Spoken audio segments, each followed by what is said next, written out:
agricultural and agronomical science. Some schools are doing that. You have to teach them spiritual and astrological science. Almost no school is doing that. You have to teach them financial and economic science. Almost no school is doing that. And you have to teach them the science of black family development and maintenance, because if the family is broken, no other institution can be fixed. Man, that's great, because I had some questions for you about education. Well, with your educational background, how important is it for our young black youth to get a college degree in America? The college degree really isn't important unless that child is seeking a degree to participate in a career that is legally regulated. Some careers are legally regulated, others are not. For example, if you want to be a psychologist or an engineer, a medical doctor, if you want to be a school teacher, you have to be certified. That's legally regulated. You cannot call yourself those things unless you have earned a bachelor's or master's degree and you have passed the test. So they're legally regulated. We must have some college-educated African children, because without any, then there will be no black professionals to serve the needs of our people. If we don't send children to college, we don't have any doctors, we don't have any engineers, we don't have any pharmacists, we don't have any psychologists. So some of our children have to go to college. I totally disagree with people who say none of our children should go to college, because by saying that, you're basically saying that as long as we exist within this particular social and political atmosphere, we're going to have to call on people of other races to fulfill our most critical needs. If you need a lawyer and we ain't got none, you're going to have to go to the white folks, or you're going to have to go to the Arabs, or you're going to have to go to the East Indians, or you're going to have to go to the Koreans. We need our own black professional class. The problem is our black professional class historically and traditionally has not looked out for our best interests. The talented tenth, the black bourgeoisie, the uppity Negro, the elitist snob, most of them have served the interests of the system against the grassroots brothers and sisters. So we have to not just educate our children so they can serve our professional needs, but we also have to make sure that they are socialized to be loyal to their people. Education teaches you how to think, but Right. socialization teaches you how to behave. And we have to make sure that we educate our children, but also socialize them so that the mind is right and the behavior is right. Teaching somebody how to be a psychologist without teaching them how to be loyal to African people is of no benefit. Teaching them how to be a lawyer but not teaching them how to be loyal to African people is also of no benefit, because they will take their psychology and use it against the people in the interest of white supremacy. They will take their law degree and use it in the benefit of the system and against the best interest of their people. So when we say we need a black professional class, I'm not simply saying we got to educate some black children so they can serve our professional needs. I'm saying we have to make sure that we first teach them loyalty to self. Because if they're not going to be loyal to the race, then them going to college and getting an education is not a help, but actually a hindrance. Man, that's deep. That's deep right there. I feel you 100% on that. So earlier you talked about military science. I am a United States veteran. I'm not necessarily proud about that, but do you think that black folks should enlist for military service in the United States of America? Never. I am totally opposed to it. Absolutely 100%. I am not in support of it. Whenever I have the opportunity to address one of our young high school students, I always try to steer them away from careers in the military, because the informed consent that they're being given is not really informed consent. It's technology. Our children are being told that they're going to help them pay their college bills, which is not true. Some of them will get some GI Bill, but a lot of them won't. And what they're not telling them is, even if you are awarded some collegiate financing, if you are called up for a tour of duty, you have to rescind your acceptance. I knew of a young brother who got accepted to Harvard Medical School. Now, this is considered one of the best medical schools on the planet. He got accepted, but he got called up to do a tour in Iraq. And after his first tour, he was called up to do a second and a third. Long story short, he never finished his medical career. They're not telling our students that their service to white supremacy comes before the education that they want for themselves. They're not telling them that, okay? But military is nothing but a racket, sending African people all across the world to kill other African people. I'm not in support of that. So we have to give our children options. The military is only an option because the African community doesn't have any. If I'm a young brother and my father went to jail, and my grandfather went to jail, my uncle got shot, and my cousins are in and out of jail, I don't really see much hope for myself.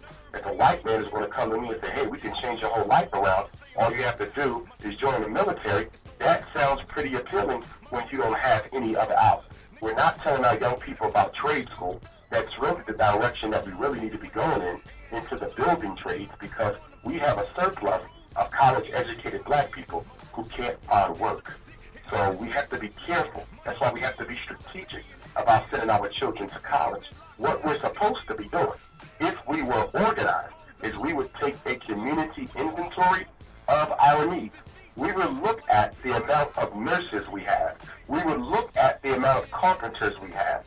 We would look at the amount of chemists or psychologists and teachers we have, and we would determine collectively in an organized fashion which professions we're lacking, so we can send more children to go to college for those professions, okay, and then give them incentive for doing so. So let's say we don't have enough mechanical engineers.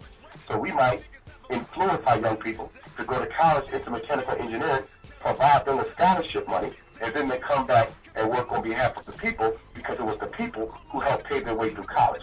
That's another aspect of higher education that we have to look at. When a child's education, when a black young man or young woman's education is paid for by the enemy, it is difficult to teach that child that that person who financed their education is their enemy, which is why we have to be the ones who put forward the scholarship money that sends our young people to college, because the hand that pays rules, and he who pays the fiddler calls the tune. And with most black children being given scholarship money from white people, most of them are automatically, for the rest of their lives, loyal to white supremacy, because it was white supremacy who gave them their education, not black people. So do you think that explains why we have so many black pro-military people in America? Oh, yes, indeed. In fact, one of the reasons that black men are deliberately miseducated is so that they can go into the military. That's one of the reasons. It's prison or military. Both of them are forms of slavery. Both of them are forms of incarceration. Both of them render you powerless over your own life, and both of them can lead in speedy death. Prison and jail, and military in jail. So militarization or incarceration. Those are the only two options that our young men have, and many of them are choosing militarization over incarceration. That's because real. The black community isn't giving them options. That's real talk.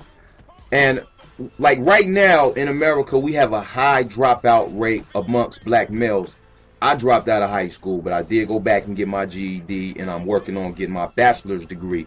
Do you think that the high dropout rate amongst our brothers has a direct correlation with the overpopulation of black men in the prison system today? Oh, without a doubt. The average reading level of an African-American male in a federal prison is 3.5 grade level. So that's telling you that there's a direct relationship between miseducation and mass incarceration. If you're not properly educated, by the time you finish the 5th grade, the percentage of you being incarcerated by your 25th birthday goes up significantly. Almost 75 to 95%. It's almost a guarantee. That's why the school, the miseducation of black boys, is more dangerous than mass incarceration. It's more dangerous than black-on-black crime. It's more dangerous than the drug selling, because without the miseducation, there would be no drug selling. There would be no black-on-black crime. There would be no mass incarceration. It's more dangerous than the destabilization of the black family, because if it weren't for the miseducation of black boys, there would be no destabilization of the black family.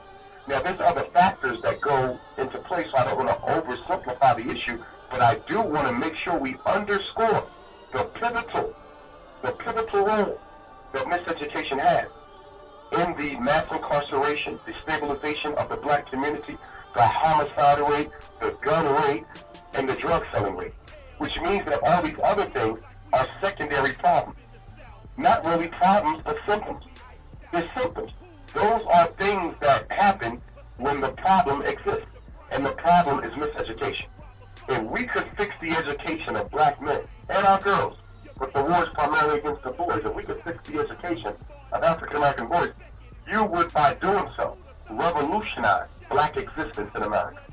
The proper education of our children is the most revolutionary act that we could participate in. Most of us can't tell, because when you say education is important, most people shrug that off. Okay, reading, writing, and, doing arithmetic, yeah, that's important, but so what? It doesn't sound important to people, because when they look at public school, they don't see anything going on in there, so they say, how can that be important? When they look at a lot of our African-centered schools, they don't see anything going on in there too much. A couple of drums and a couple of dashikis and a couple of Swahili words and a Kwanzaa celebration. But they don't see much more than that either. So when you say education is important, a lot of people are confused. Because they say when we walk into schools, even black ones, we don't really see what's so important going on in those schools. That's because that is a miseducation system. Proper education